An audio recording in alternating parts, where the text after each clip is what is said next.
Hey everybody, welcome to Cooking Companion TV. I'm Jenna Edwards and this is a recipe demo of French mustard tart. Give this video a thumbs up if you like it. This recipe comes from my husband's family in the south of France. He likes to keep things easy by using a pre-made pie crust. French doesn't have to be so fancy and difficult. So let it thaw fully at room temperature, which could take 3 to 5 hours. I tried to speed mine up by setting it on the warm stove, and it softened the outer layers, but the inside was still hard and crumbly. Now, this is an easy fix if it happens to happen to you. We can use the heat from our hands to soften the crust and pinch the cracks together.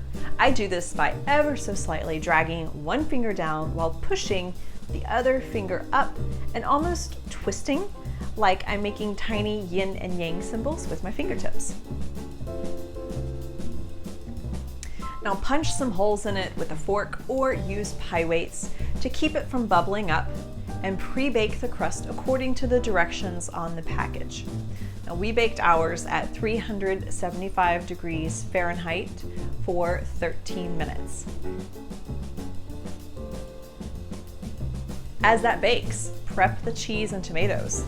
We'll use just over half a pound of Comte cheese. It's creamy and fragrant, and Gruyere would be a suitable substitute. As you slice it, keep them to just under 1/4 inch thick. This is 1/4 inch, and it's just barely too thick for an ideal tart. To keep the slices even, I use the slice that's still stuck on the knife to align with the edge of the cheese block before making the slice down. I'd buy a chunk of cheese that's just over half a pound, or 2 blocks if you can't find that. You will always eat the extra cheese, especially if it's Comte. For the tomatoes, find the ripest tomatoes that you can, preferably Roma.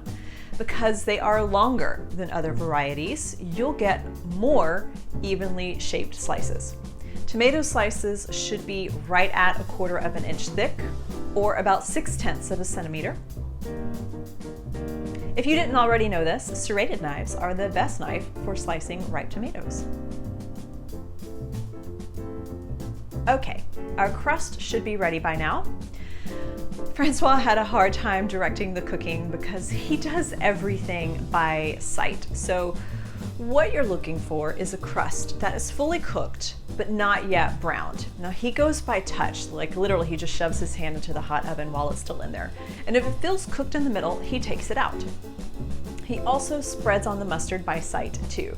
Now I weighed it out by how much we used to get you an approximate measurement. We used about 5 tablespoons, and he recommends actually using a little more. That's probably because my cheese was slightly too thick. So shoot for 6 generous tablespoons of Dijon mustard, and only Dijon mustard will do here. You can use the back of a spoon to spread it out, or a pastry brush. Basically, you want just enough mustard to not see the crust. And let's arrange the cheese slices. Now, Francois has experimented with a few approaches, and he's found this one is the best when it's in a circular shape. Line the outer edge of the tart first, and then fill it in.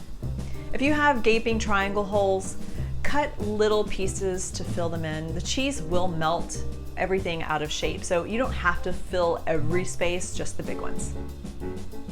Now layer in the tomatoes. They will shrink while it cooks, so get them as snug as possible. The tart is prettier when you use whole slices that are the same size. And you can see here how we're strategizing the best slices to fill in the middle. That's always an awkward spot. Season with salt and pepper and fresh thyme leaves. So pull the leaves of the stems of 5 sprigs and sprinkle them around the tart. Make the effort to use fresh thyme. Ground thyme is better than no thyme, but it's a far stretch from fresh sprigs. You can always store the extra sprigs in the freezer, and then you just pull them out, like 1 or 2 as you need. Now we bake for at least 20 minutes. This is another place where Francois didn't keep up with timing. He just keeps an eye out on it. We will bake it until the cheese bubbles but doesn't burn. So you could probably bump up the oven to 400 Fahrenheit or 200 degrees Celsius, and that would help. It's, you know, he thinks like 20 minutes is fine, but at 35 minutes for us at 375, it still wouldn't bubble. So I turned on the broiler, which does brown the cheese. It does help it bubble, but then you get a little bit of a brown crust, which is fine. You have to stand there and watch it if you use the broiler, because it will easily and quickly burn. Okay, that's it. Slice it up and get ready for the best compliments of your life. We serve this at parties because it's easy to make early in the day, and you know, we like it best served at room temperature. It's perfect for a glass of rosé before moving your party into a full dinner, and it's really great the day after. So you can just go ahead and like double the whole recipe. So get the ingredient list below or at cookingcompaniontv.com/mustard tart. Give this video a thumbs up if you like it, and subscribe to this channel for more demos just like this. I'm Jenna Edwards, and thanks for watching.